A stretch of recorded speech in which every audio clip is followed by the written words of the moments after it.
This week on the latest episode of The Big Show, it is Memorial Day weekend, and we have a lot of stuff to talk about. We're going to discuss stand-up comedy royalty as Netflix drops The Hall, inducting 4 new stand-ups into the Comedy Hall of Fame.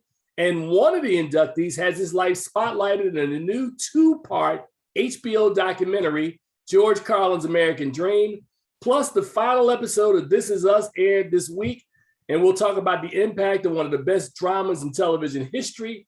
And in addition, Obi-Wan Kenobi has arrived, and we'll talk about that as well. We'll have all that and more on episode 502 of Keeping It Real with FilmGordon. Let's go. All right, and welcome to the latest episode of Keeping It Real with FilmGordon. I am Tim Gordon. I am joined by the man standing in front of the panels. It is Charles Kirkland Jr. What's going on, bro? You know, I always wondered what would happen if I push the button that doesn't say "got it" when you say this thing is being recorded. What would happen? Wow. So it's been a long 2 weeks, man. I'm just getting back. I was on vacay down in Mexico. To say that I'm glad to be back, I'd be lying because I would still rather be in Mexico right now. But it's okay. You know, Charles. I wanted him to do a show by himself last week. He wouldn't do it. So here we are. Oh, that's where we're going. That's what we're saying. That's what we're doing. Okay, hey, man. I tried to get the dude to give y'all some show last week, man. But he said I'm gonna wait for you. So I said, all right, I got you, Charles. So what's going on, man? If you're going to take a vacation, I'm going to take a vacation.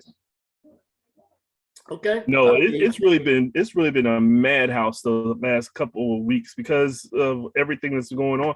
My son graduated from college, so we're all happy about that. So we got people assembled around everywhere, which is why I'm in my old studio dungeon. Instead of my regular studio where you would see Pepe in the back, but this was the original home where I got it started from way back in the beginning. So I'm glad to be here and doing this again, sitting down with a guy who had no idea who the Rescue Rangers are. I don't know. Well, I'm telling you, everybody's taking shots today, man. It's so sad, man. All right, let's jump into it, man. We got a show today, man. We're going to talk about, let me start off by, first of all, dedicating today's show and saluting the life of Ray Liotta, who passed away suddenly yesterday, or should I say early this week? It was this week. Ray Liotta, his first thing I thought of, as many other people did, I was like, Henry Hill, man, Goodfellas. Ray Liotta did a lot of stuff, Shades of Blue. He was intense in a lot of different things. But man, Henry Hill and Goodfellas, that was a game changer for Ray Liotta, man. Ray Liotta was really good. Matter of fact, the last thing I saw him in was the Many Saints in Newark. So it's interesting that, the thing that he's probably most known for and the last thing he did are within the same genre, So it's pretty interesting, man. Martin Scorsese, what is his name? Chase, who created The Sopranos. Is it David Chase? David Chase, yeah. Yeah, so it's interesting, man, that but Ray Liotta, man, gone at 67, man. That's young. That is young for Ray Liotta. And it's funny because I was talking to somebody yesterday, maybe it was you, Charles, that a couple of years ago when we were out in LA at one of these junkets that we do at the end of every year, Ray Liotta was at the hotel with us, and I saw him in the lobby. And I was like, oh, man, you okay? I didn't, out of respect, of course, you left him alone because you see stars everywhere when you're out in LA, man. So you don't run up to all of them. But he was a guy who I thought his work was really, really intense in everything he did. And then if you think about, as I said, the last thing he did was the Many Saints in Newark that I saw, where he played a dual role in there. That was pretty interesting that he created, as Chase said, 2 distinctly different personalities within the same film so, rest in peace and to Ray Liotta and his family, and prayers to his family. Charles, you got anything on Ray Liotta before we move on, sir? You know, even great roles like when he was in Field of Dreams or Oh my God. Operation Dumbo Drop. I mean, Liotta is one of the icons in the business. This is a big loss. You know, the funny thing is, I checked out his IMDb page to see, because they said he was filming at the time, and he died in his sleep while he was filming in the Dominican Republic. But I look on his IMDb page, he's got 3 films that he's filming right now. So I'm like, which one was it? I don't know. It's crazy. Oh yeah, that's a good point. That's just the kind of professional he was. Yeah, I didn't get that information either, man. But Ray Liotta, as I said, man, gone at 67, man. So not something that any of us expected we'd be talking about on Memorial Day weekend. But yeah, man, let me just pivot over really quickly as we talk about loss. And we had been talking 2 weeks ago about the finale, the series finale of This Is Us, which aired earlier this week. I didn't get a chance to watch it on Tuesday because I was out the country, so I had to wait until the next day. And Charles, I will just say for the record that I'm not a genius or anything, but I understand how television normally works, and that the penultimate episode is normally when you get your fireworks. And then I assume that the final episode would be tying up kind of loose ends and giving us kind of an overview of where these people were going. And that's exactly what we got with the series finale of an episode called Us. And the genius of Us is that couple of things actually was that it was almost like there were 3 things going on throughout the entire episode. And we found out after the fact that Dan Fogelman, who was the showrunner and creator of the show, literally filmed a third of this show back in 2018 because he had the foresight to understand the type of ending he wanted to tell. And he took 4 days back in 2018 and shot additional footage, which made it into this episode of a lazy Saturday for the Pearson family, where they were supposed to have gone to a mathlete competition for Randall. And of course, Randall didn't have the competition, told him it was canceled, and we found out later on it was something else. And we got a chance to see them to kind of just sit around and be family. But it also tied in nicely because there's a scene in that lazy Saturday that also moved into the future, and we saw a kind of a recreation of it. Very interesting.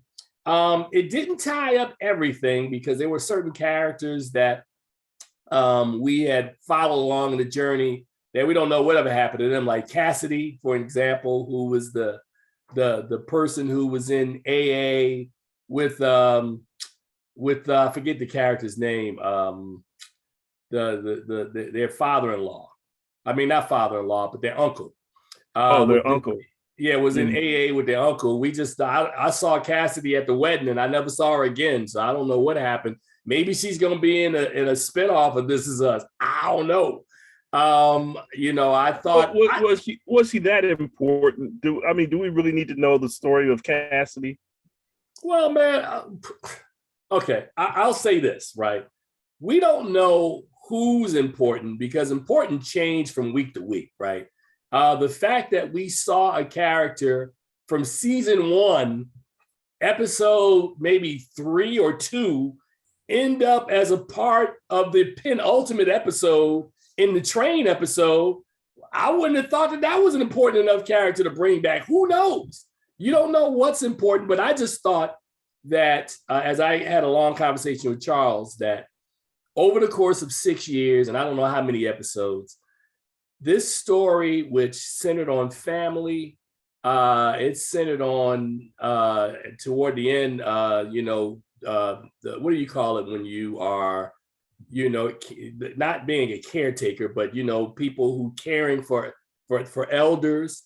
There's so much empathy in here.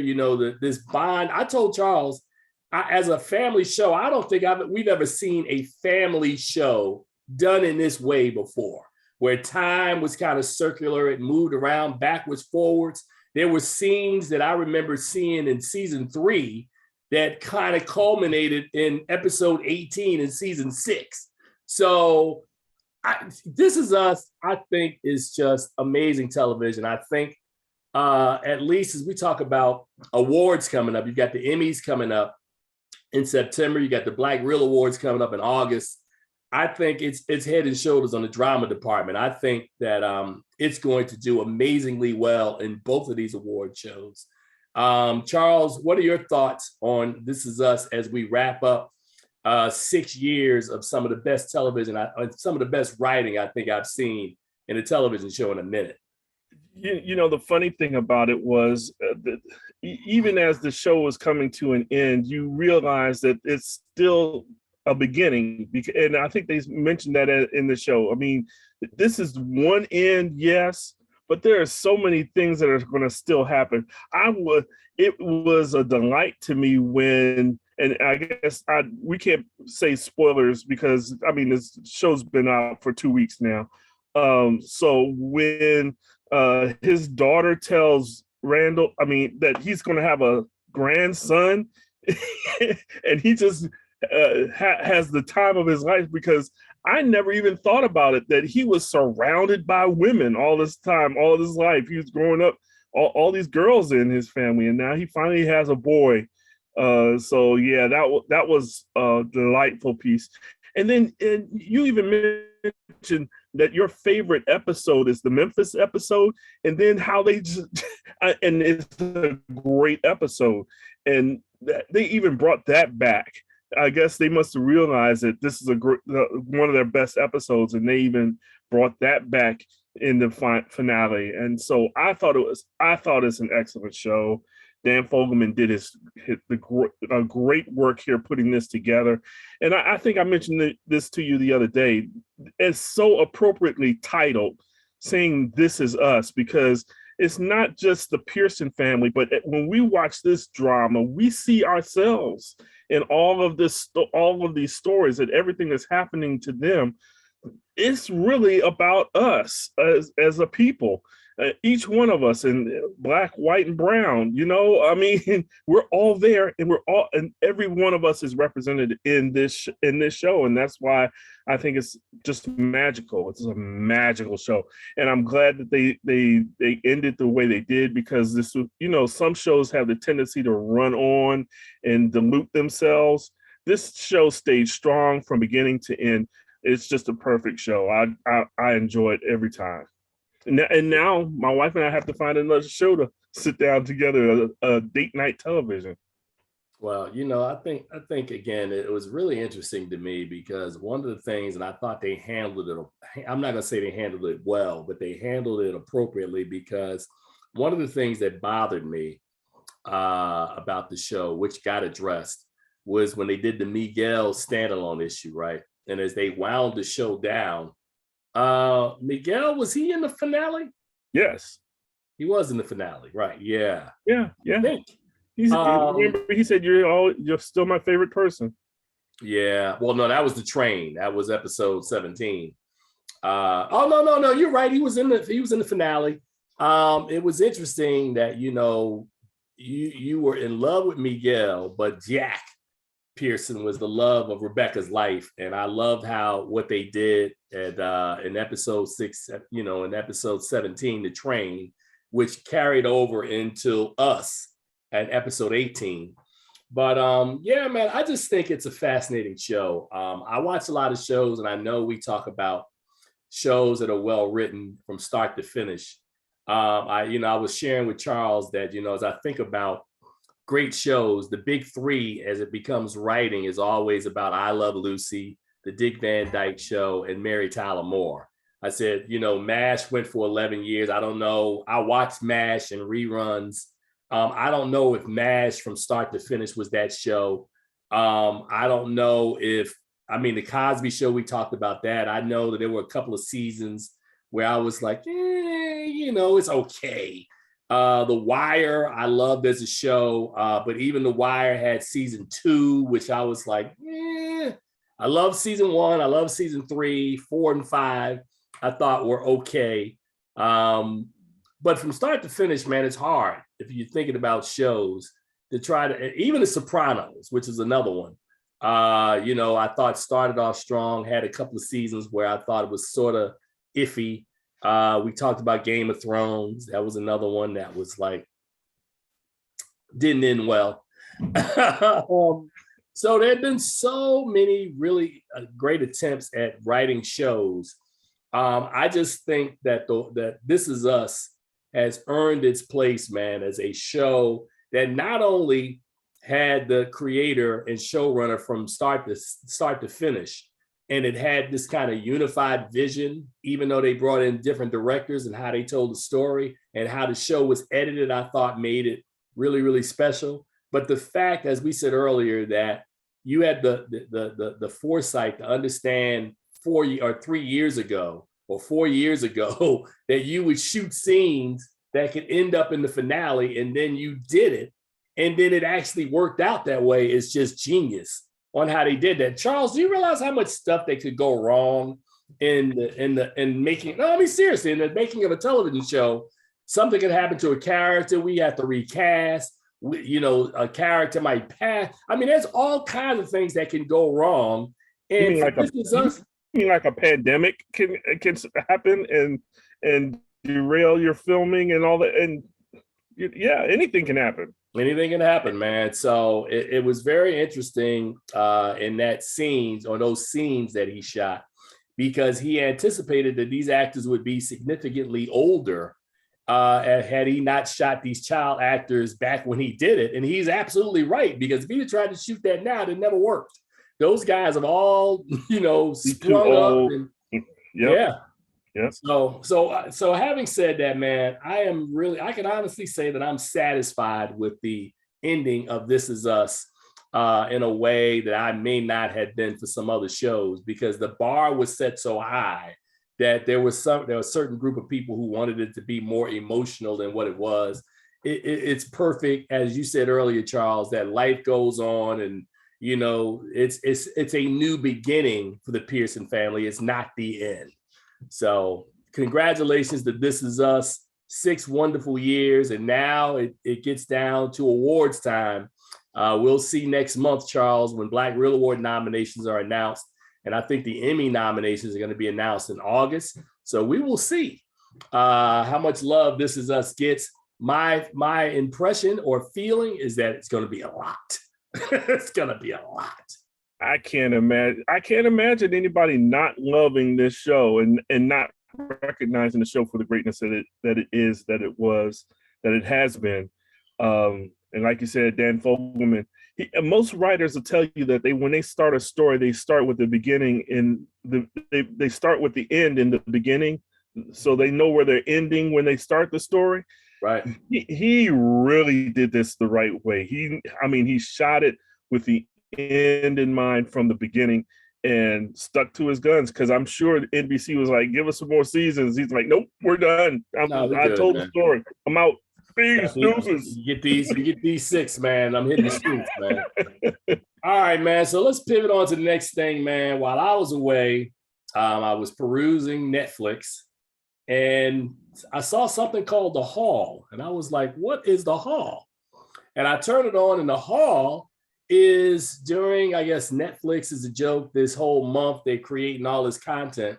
And one of the ideas they came up with, which I thought was genius, and like thinking, like, nobody ever thought of this before, is they created a stand-up comedy Hall of Fame, The Hall. And this was their first class of inductees. So they inducted Richard Pryor, George Carlin, Joan Rivers, and Robin Williams into the inaugural hall.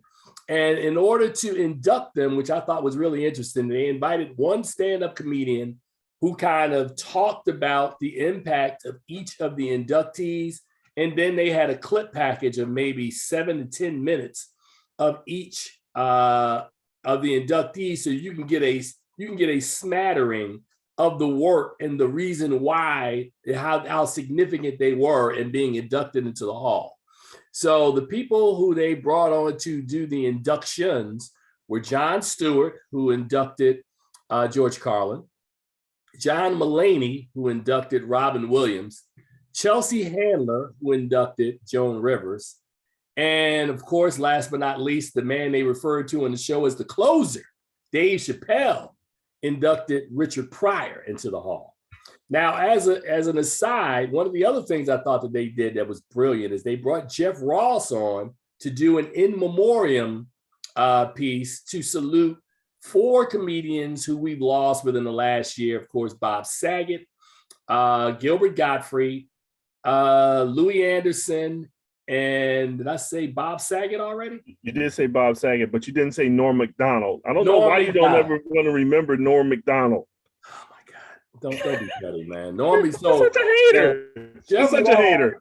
Jeff Ross came on and did a wonderful tribute to these 4 gentlemen. I thought it was a really great idea, Charles. And like I said, one could quibble that maybe Lenny Bruce was somebody who had more of an impact than either Rivers or Williams, or Dick Gregory could have also been a part of that inaugural class, Red Fox or some other comedians, or dare I say, and don't say it. Dr. Kaz could have been also in there. I didn't say it. I didn't say the whole name. I just said Dr. Kaz. But I'm just saying that I thought Richard Pryor, and you've heard me say on this show over and over, Richard Pryor is the greatest, as Dave Chappelle described him. He's the greatest stand-up comedian who ever lived. He just is. I mean, you can argue with me, but that didn't come from Tim Gordon. That came from a list of stand-up comedians who voted Pryor number 1. George Carlin, I wouldn't even call him number 2. I'd call him 1A. Those are my 2 absolute favorite comedians, and they got to be on any stand-up comedy Mount Rushmore that will ever exist. And the fact that they went in together, I thought was very, very fitting. Joan Rivers, I understand she is very significant, who opened the door for so many other women in the game, and they talked about that as well. And Robin Williams, great career. I told Charles that part of my issue with Robin Williams is that I really remember Robin Williams on the writing staff, along with Tim Reed, Marsha Warfield, Sandra Bernhardt, and many others on Richard Pryor's writing staff. They wrote the 4 episodes of the Richard Pryor show. So it's not that Robin Williams isn't great as an actor or stand-up comedian who still did stand-up, but also acted. He's probably the best that's ever done it. No other stand-up comic ever had Robin Williams' career. The Awakenings, Mrs. Doubtfire. Robin Williams, Good Morning Vietnam. That dude did a lot, bruh. He did a lot as an actor, man. So mad respect for Robin Williams. Tim Gordon, would not have put Robin Williams in the inaugural class. I understand why you did it. I wouldn't have put him in the inaugural class. What about Billy Crystal? What about Whoopi Goldberg? If you spotlight Robin Williams, Whoopi Goldberg she's an EGOT winner. She's got an Oscar. Okay, I'm not saying that, man. Again, this is personal preference, man. I'm not saying that he's not deserving. I would not have voted for him as an inaugural person. Carlin and Pryor, absolutely. That's unanimous across the board. But I wouldn't have done it. Charles, as a former comedian, what is your take on the hall? Well, Robin Williams' career, everyone has always said that he's been a derivative of another comedian. So, a direct replacement of another comedian. So, if we're talking about stand-up, I guess he's one of the funniest guys out there. I think he was funnier than some of the people that you've mentioned. But I would have considered Steve Martin as an inaugural candidate for this position. If you're talking about stand-up career, his stand-up is in a whole different category from the others. He's completely original. Whereas, some people could say that Robin Williams was just copying off of Jonathan Winters. So I mean, who knows? But Hey, man, like I said, it's all opinion. It's all opinion. Everybody has it is all opinion, man. So you sound like me. Do you have any problem with Pryor and Carlin?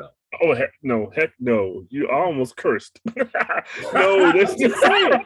I think that's what was interesting to me, and I think the way that Netflix did it, which was also smart, is they opened with Carlin and they ended with Pryor.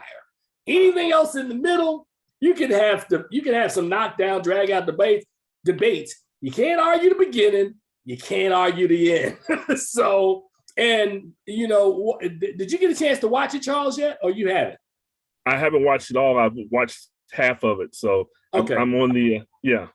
Okay, so let me pivot, which kind of ties in that, as you heard me say in the opening, Netflix on Wednesday or earlier this week dropped the 2-part documentary, George Carlin, American Dream.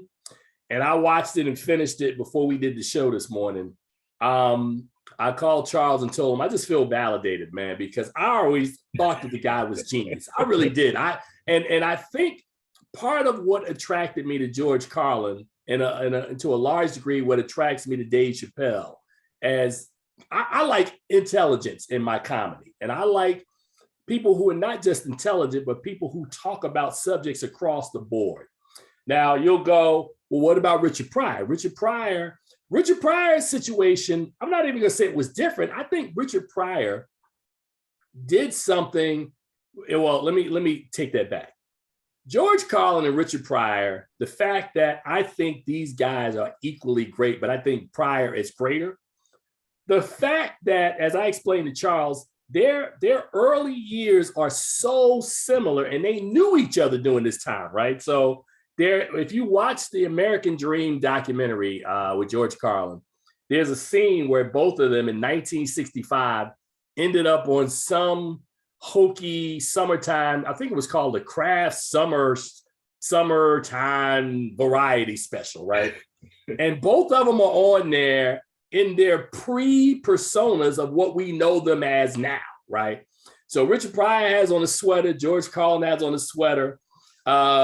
He's Richie Pryor, and that's George Carlin. And George is telling, because they did some kind of thing about, what kind of laugh, what's your favorite laugh? And George does, a couple of variations of laugh. Richard Pryor does the witch laugh, and both of them get laughs, teasing each other back and forth.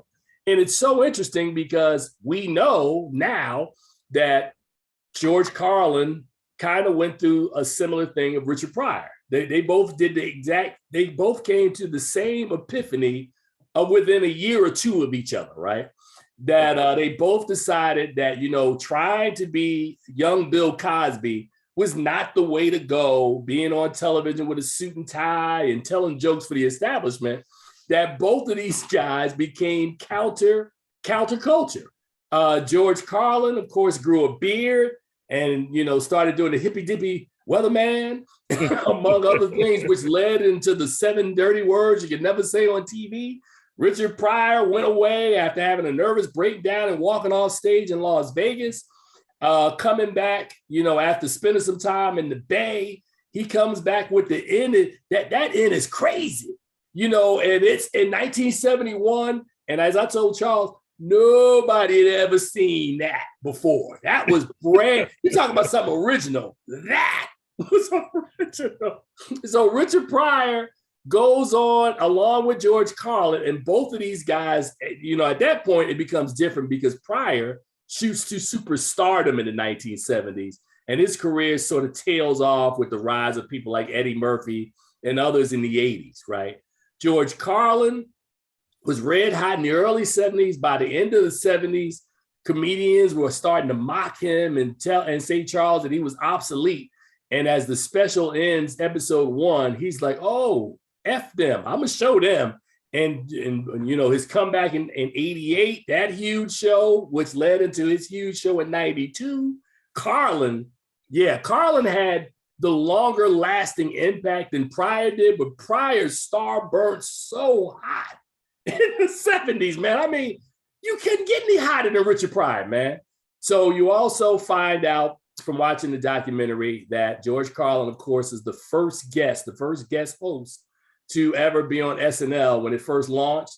But don't think that the Pryor connection ends there, because 6 weeks later, Richard Pryor shows up, and the word association is probably one of the most iconic sketches in SNL history. So I love the fact, and thinking about these two iconic stand-up comedians, man, how they were so attached to the hip. Charles, there's even a joke in there that at one point you hear Carlin on, in one of the specials talk about, yeah, man, Richard Pryor had a heart attack. I had a heart attack. Richard Pryor burnt himself up.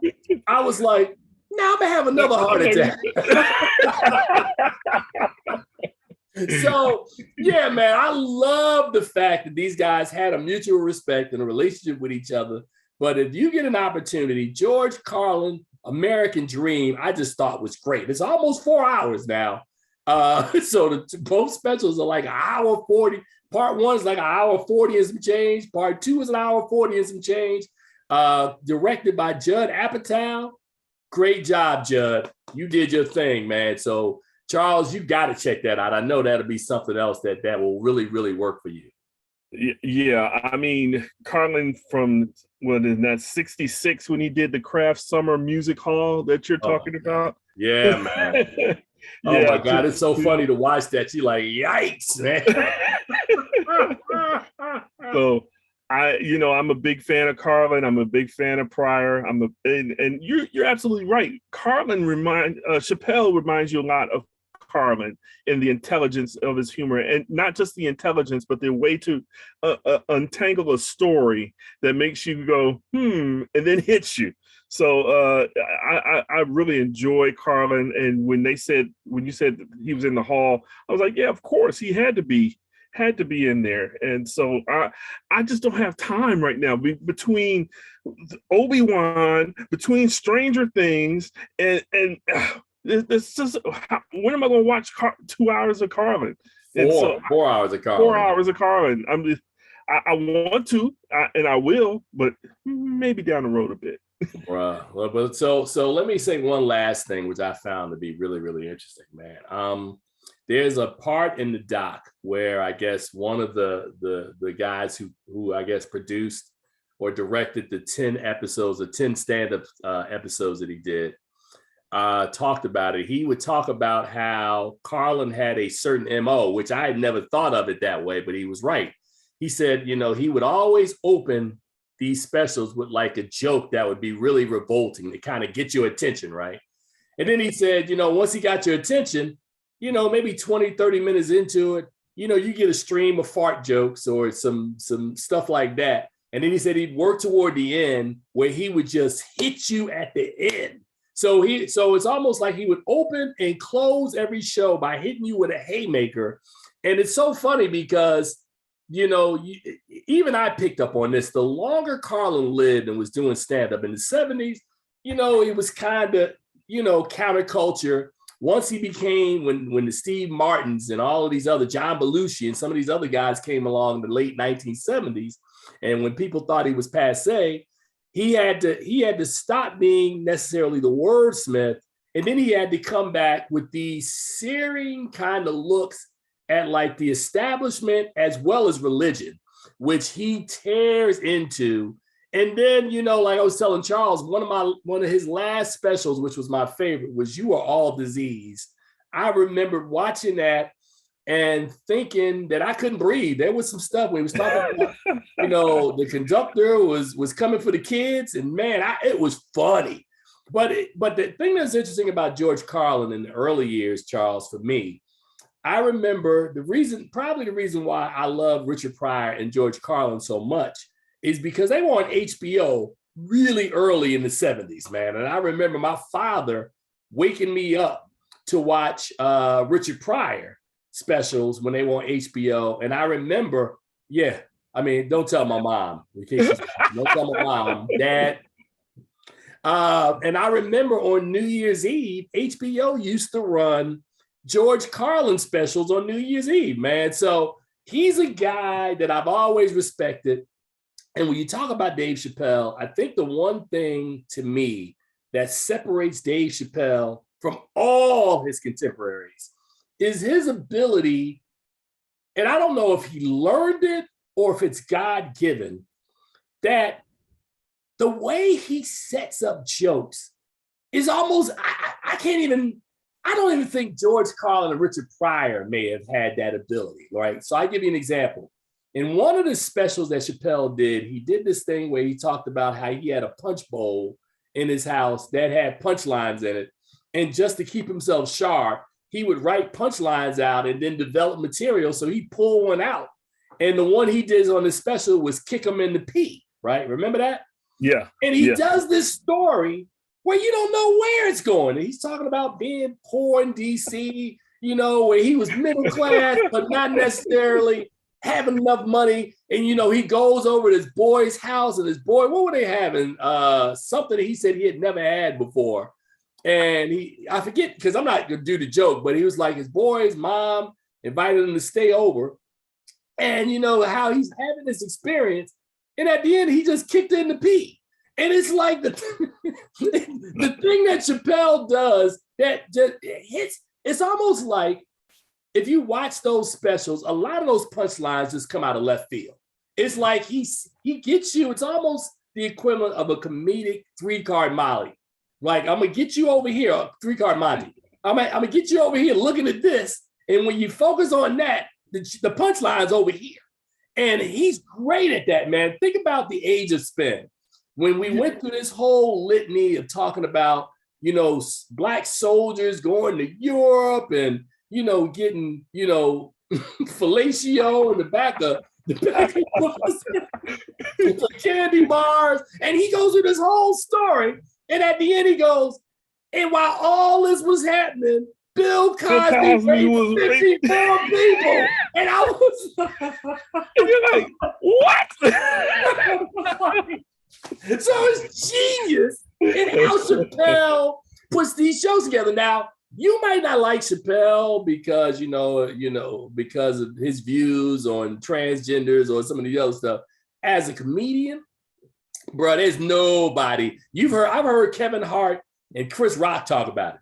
There's nobody in Chappelle's class right now among his peer group that can do what he does, man. And it's not just his Black peer group. I'm talking about his peer group. They all ignite. Bill Burr. Who's the other kid that hangs out with him all the time? The conservative guy. Dave Rogan. Is it Rogan? Bill Maher. No, not Maher. Something Rogan. Joe Rogan. Joe Rogan. They all acknowledge it, man. Chappelle is a combination of like the most interesting man in the world who creates these amazing moments that all his people always talk about. Like Tiffany Haddish talked about how Dave Chappelle on Christmas Day took him to Eddie Murphy's house to go bowling. Like who? Like who? Chappelle is the GOAT, man. I mean, he's the GOAT of this generation. I think after almost 40 years in the game, man, he would be the third guy on my Rushmore, man. I hate to say it, man. Between Pryor, Carlin, I'd have to put Chappelle on there. I'd have to think long and hard who the fourth guy is on my Rushmore. But those three guys got to be on it, man. And they got to be on it because of the impact, the long-term impact that all three of them had. Richard Pryor's career as a stand-up might have been shorter, but boy, when Pryor burned, he burned hot. and no pun intended, because he really did burn hot. I'm sorry. I'm sorry. I love Richard Pryor, man. So that I just thought about that when I said it. I was like, he did burn. He burned really hot. I'll just have a heart attack. Thank you.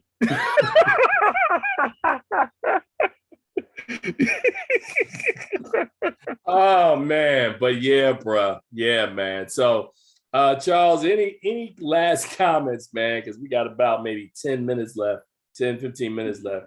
Look, just to emphasize the point, Dave Chappelle, the way he does comedy is just light years above anybody else.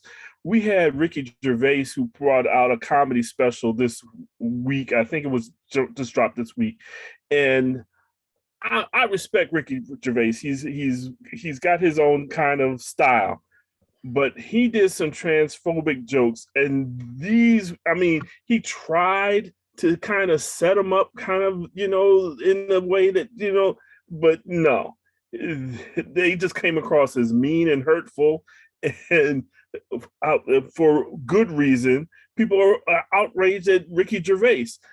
And if you compare what Ricky Gervais says to how Dave Chappelle related his story and told his joke, all of a sudden people can see how Dave Chappelle is just innocuous. I mean, he's gotten a bad rep about being transphobic and all this stuff. But if you really listen to his jokes, the story he tells, it really isn't what they say it is. No, but I agree with you. When you saw Gervais try to do what Chappelle does, it didn't work. It was horrible, and it was hateful, and it was mean. And you even said you turned it off after a few minutes, but I mean, Chappelle is the GOAT. Yeah, okay, maybe 1C. If you got 1A and 1B, he might be 1C, because nobody can do what he's done. And I don't even think that Pryor and Carlin did what he does. It's different styles, man. It really it's different styles. So, I mean, I don't know. Yeah, I agree. Different styles. But you said something. Let me go backwards. You said something that's really interesting, is that when I watch Dave Chappelle do comedy, and I don't know whether it's, Chappelle's a guy that's within my age group, so, I kind of give him a lot of rope.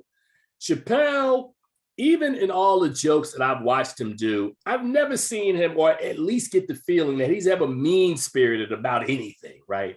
Even when you hear jokes like, I remember Deep in the Heart of Texas, when he talked about, the banana peel being thrown at him. And even when he's doing his routines, two things about Chappelle. Chappelle, really, really smart. And outside of maybe Bill Cosby, I know Charles is always talking about don't say that name, but this is my show. We can say Bill Cosby over here. As a storyteller, Dave Chappelle, top notch as a storyteller, and he sets stories up well.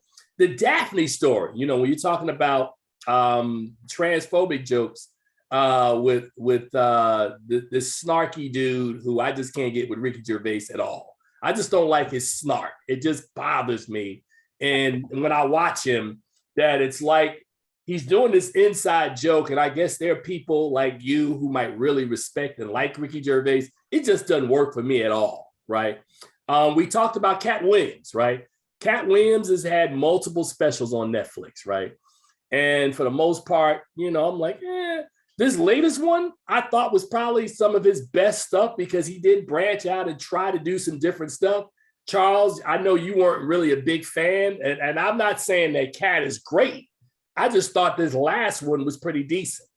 Dion Cole, I watched Cold Hearted, thought it was okay. I mean, you're a decent stand-up comedian. Anybody who gets up on stage and attempts to make a living, standing flat-footed and telling jokes, man, you got to give him credit, because I can't do it. I know I can't. And I've also been the guy, and I'm just going to say this and apologize to whoever, if there's a stand-up comedian that I was at your show back in the day and I heckled the bejesus out of you there, that was me. I remember a quick story before I get off of this. I remember back in, I don't know, almost 40 years ago, being at a comedy club in New York when a young Chris Rock was on stage. And I remember his set. He told, I don't want to say it on the air, but he told jokes about a certain time of the month. And that was all the material that 18-year-old Chris Rock had. But I didn't heckle Chris Rock, who thought it was funny.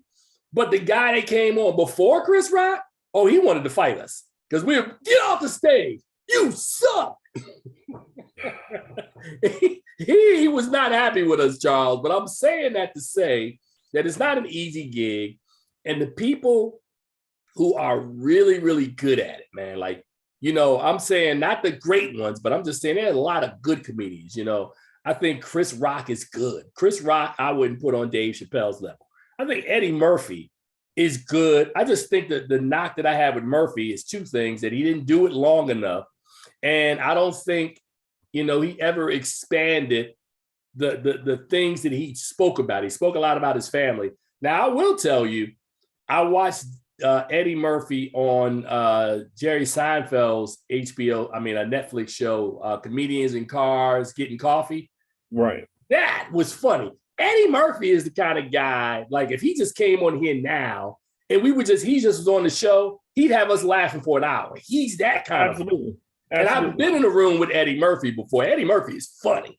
But when we're talking about the art of stand-up comedy, that's a different thing. And if Eddie Murphy, I believe Eddie Murphy has way too much money to ever step in a club and do this stuff again, because you got to work and, develop material and be out on the road. Eddie Murphy at this stage of his life with 10 kids, man, he ain't trying to do all that, bro. His stand-up comedy career is done unless he builds a stand-up comedy spot in his house. Invite people to come over. I'm just saying, how else is he gonna work on material or develop material in front of an audience? How else is he gonna do it, Charles? He's not. I mean, basically, if he wanted to develop material, he could do it. But what for? What reason does he have to do it?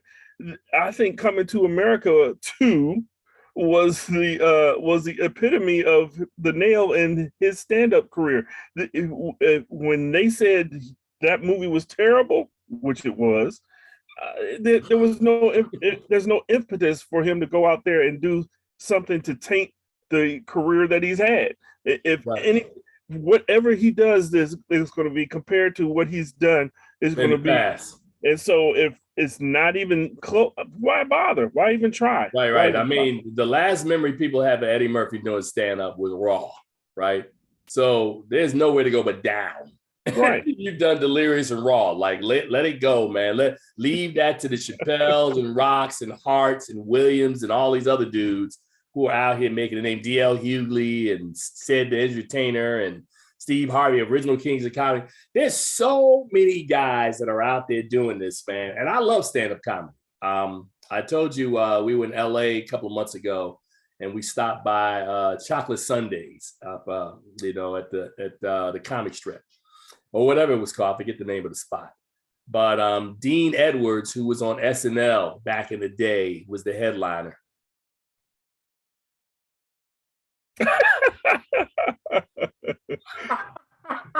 No. So that's the thing of having this show. You tell the truth, man. Wasn't good, bro. I was like, yeah. There's a reason why you're not on SNL, man. All right. So it's time, Charles, now for our last segment. And this is, yes. You turn it so you can see it.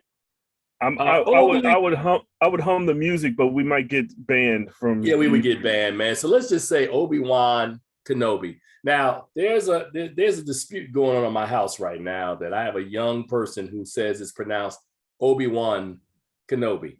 And I said, when I look at the way it's spelled and I hear the characters, they pronounce it Obi-Wan Kenobi. I mean, he's so. I'm failing to hear the difference. Obi-Wan Kenobi. No. Obi-Wan. That's what I said. That's what I'm being told in the house is pronounced Obi-Wan, and I'm like, nah, it's Obi-Wan Kenobi. Obi-Wan. Thank you, sir. Okay, yeah, because you're a man of a certain age, so you get the Wan in there as well. But it dropped, which I thought was really interesting because this is the first. Charles, you and I both do this, right? So, of course, at any time Disney Plus has something new coming out, they'll send us like maybe several days or a week before, hey, man, we got some new stuff coming out we want you to check out. I'm looking online. I'm like, I know Obi-Wan is dropping on Friday. Are y'all going to send us Obi-Wan in advance? They announced earlier that night, the night before, which would have been last night, that, hey, we moved it up. Instead of it hitting 3 o'clock and 12 o'clock midnight on Pacific, we're moving it up to 9 o'clock on the West Coast, midnight on the East Coast. Charles, they sent an email at, I guess, a couple of hours later saying, hey, man, here's a link you can watch Obi-Wan Kenobi at midnight on the East Coast. And I went, that's peculiar. Like, why would you send me a link when I could just watch it on Disney, like on Disney Plus? Like, I didn't get that at all, Charles. I like so let's just start there, man. I want to say you must have missed an email because they did send out screeners for Obi-Wan. Oh, you know what? You might be right. I was gone. So maybe I missed it. Oh, okay. Okay. I was just because I went through my emails and I didn't see one. That was kind of where I was at. I didn't see one. They did send out screeners for Obi-Wan? They did. Did you see it? I'm on episode 4. Okay, you and I need to talk when I get off the air because I must have missed that, bro. So, okay, all right, okay, I stand corrected. But anyway, neither Charles nor I have finished. Well, actually, you on episode 4? I have episode 4. Yes, I haven't watched it all, but you know, son of a niche. Yeah, we got to talk because I only see 2 episodes I got access to, but let's just say that the fact that they talked Ewan McGregor and a lot of the principals who appeared in Star Wars, was it episode 6?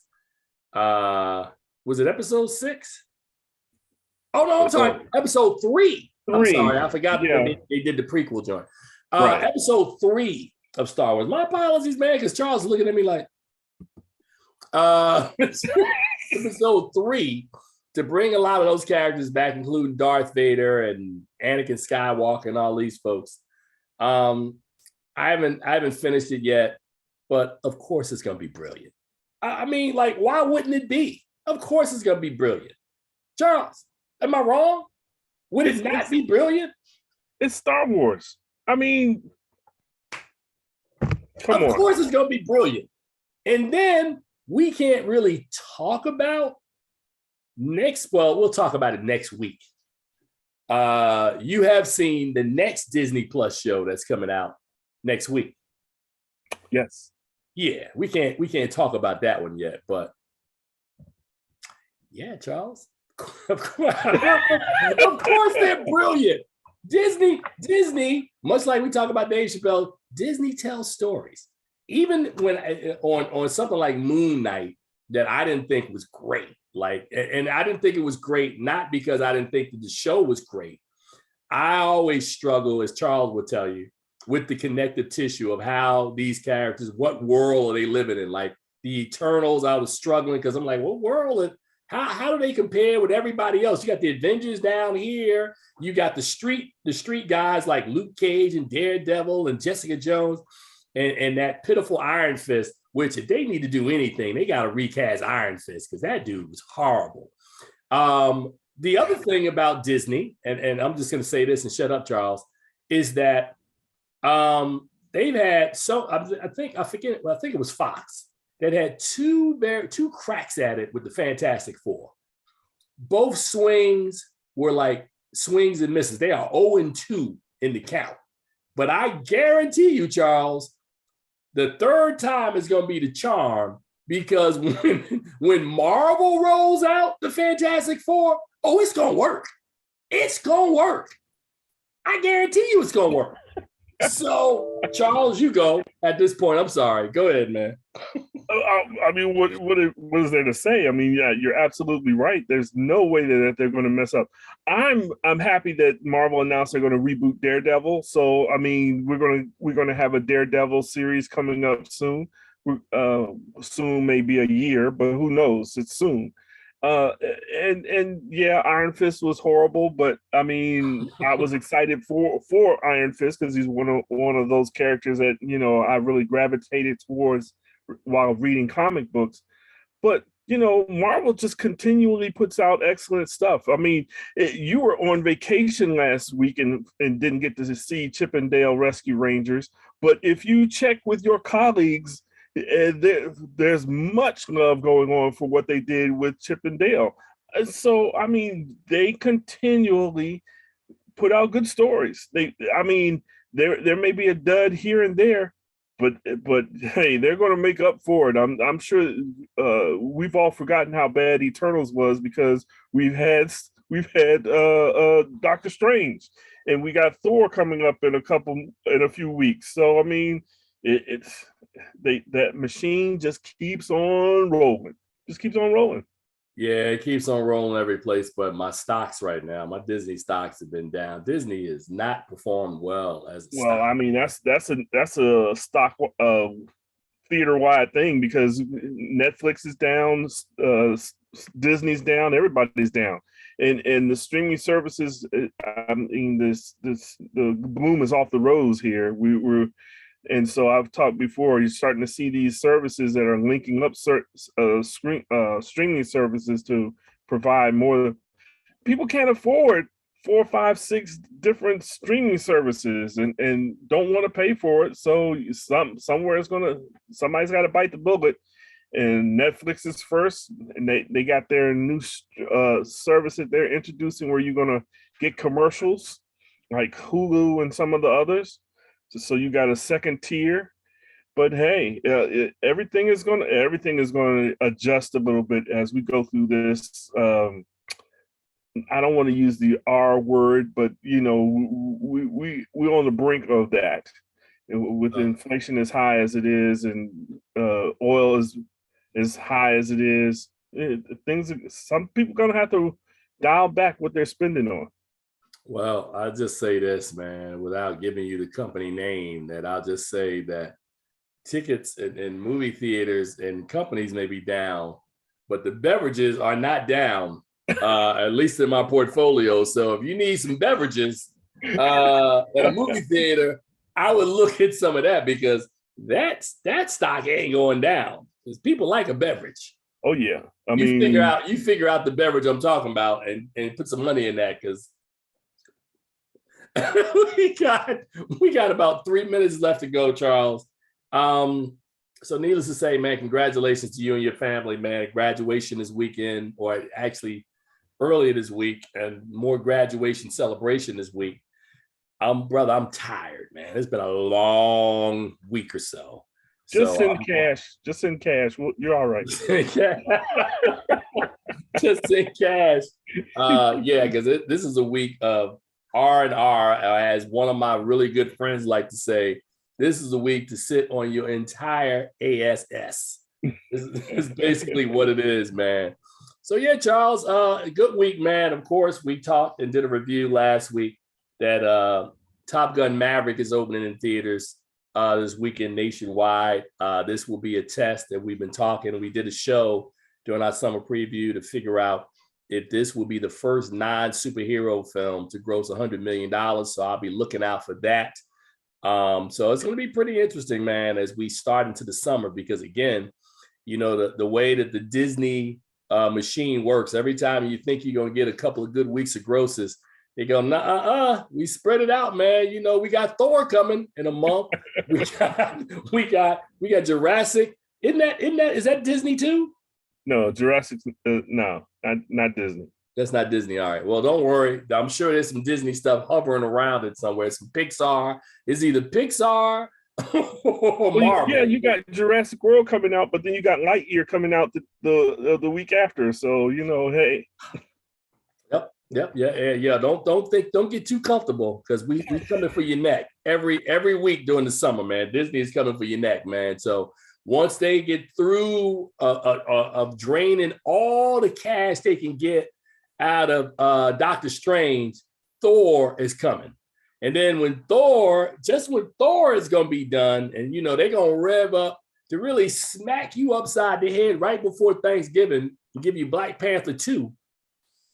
Oh yeah, it's a hard knock life for you out there if you're a student. Oh, and we haven't talked about Black Panther 2. Oh yeah, well, we will next week, man. But let's get out of here, man. Everybody have a wonderful Memorial Day, and as we tell you at the onset of every holiday, you guys be safe out there. We want to talk to you, not about you. You guys enjoy, eat all the food, do like me, sit on your entire ASS, be like Charles and be celebratory, but enjoy your Memorial Day week. And until next time, 503-2, I don't know, 2? 2. free, whatever. It's a wrap. We'll see you guys next week. 502. Thanks, man. Peace. You guys see something wonderful at the movies, man. Take care.